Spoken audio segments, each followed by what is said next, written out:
En viticulture, le volume de pulvérisation est un paramètre essentiel pour garantir une bonne qualité d'application. Un volume adapté permet d'assurer une couverture satisfaisante des faces supérieures et inférieures des feuilles, mais également de la zone des grappes, qui constitue souvent la cible principale.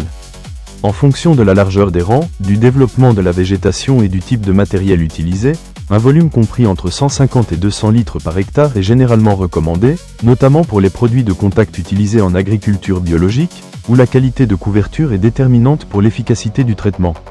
La soufflerie est un autre levier majeur d'optimisation. Son rôle est de transporter les gouttelettes jusqu'à la cible et de mettre le feuillage en mouvement afin d'atteindre les zones les plus difficiles d'accès, notamment les faces inférieures des feuilles et le cœur de la végétation. Sur certains pulvérisateurs, 2 vitesses de soufflerie sont disponibles. La première vitesse est souvent suffisante en début de saison, lorsque la végétation est peu développée. En revanche, à partir d'un certain stade végétatif, il est généralement conseillé de passer en seconde vitesse afin d'améliorer la pénétration du brouillard de pulvérisation et l'homogénéité des dépôts. Pour les tracteurs enjambeurs, la vitesse de soufflerie dépend souvent du régime hydraulique de la machine.